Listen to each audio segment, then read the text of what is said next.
All right, I have something to share with you. I can't believe you found it. I was kind of like settled on the fact that it was just gone.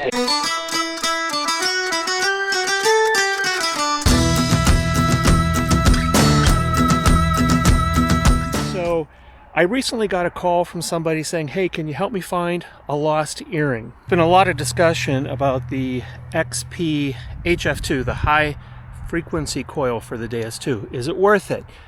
A lot of people, including myself, will point out it's a specialty coil. It's got a unique shape to it. Obviously, it's elliptical. You can use it in a similar way to the black coils by lowering the max frequency and hunt using, anywhere from I think 4 to 40 kilohertz, but it also goes up to 120 kilohertz. And it's really good on small items. It's very good in mineralized soil. It's excellent at combating EMI, but it's also really good at finding those low conductive gold items. This is the area where the individual lost it, and you can see, it's quite large. Now, truth be told, I was benefited here by two things. Number one, she had the companion earring, and I was able to, determine what its target ID is. Not all gold is the same. The post to the earring might be a different metal sometimes, but is it 1424? So it could ring up with a variety of target IDs, but I tested it. It rang up around 28. She said it was white gold. Not sure what the carat is. I'm going to guess about 14 karat. She was walking her dog, swatted away a mosquito, and in the process, knocked her earring off. The backing came off, and she was smart enough to, shortly after that, record a hotspot on her phone. So I kind of knew the general area. Anyway, I came back today. I didn't have any luck yesterday. Came back today, and the first thing I found was the back of the earring, which is, as you'll see, incredibly small. And then after about an hour searching, success, and we actually found the earring. And again, just another example of why sometimes the HF2 is the right coil for, the right conditions. So, but let me show you the programs that I used. In the Deus Mono program, I actually adjusted, I don't know if you can see this, but I adjusted my sensitivity was way up, everywhere from 97 to 99. My frequency max is at the highest level. So I'm running at 120, and that's how I found the backing of the earring.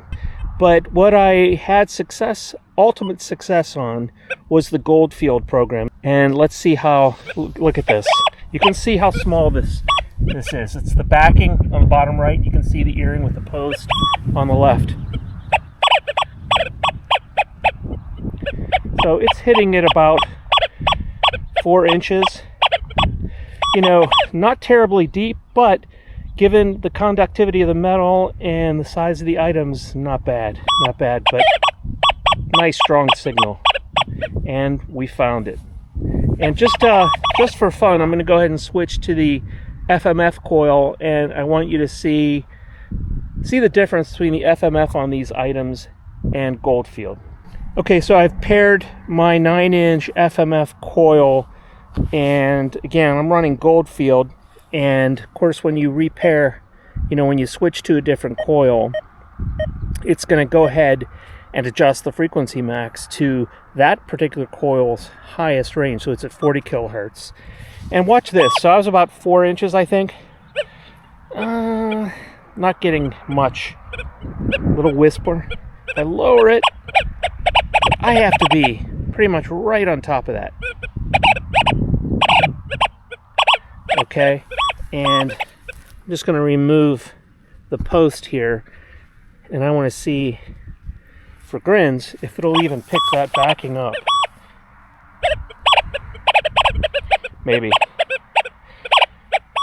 Well, there you go. Just a little bit about, my experience with the HF2 coil.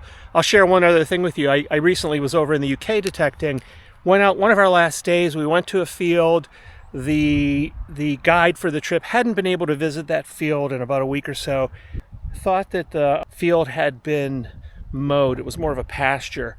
we got there and the grass was really high. There were a lot of vines, and thankfully I brought both my FMF and my HF2 coil that day.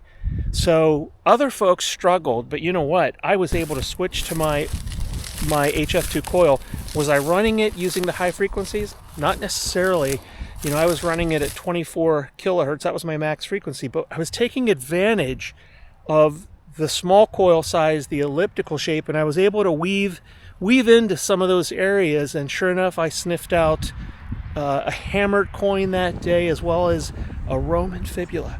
So, you know, on that particular case, I was leveraging the maneuverability of the HF2 coil. I am so excited, so happy to be able to return this to this woman here. So I'm going to actually drive by her house. I know where she lives, and she's going to hopefully be as excited as I am. But anyway, thanks for coming along on this adventure. We'll see you on the next one.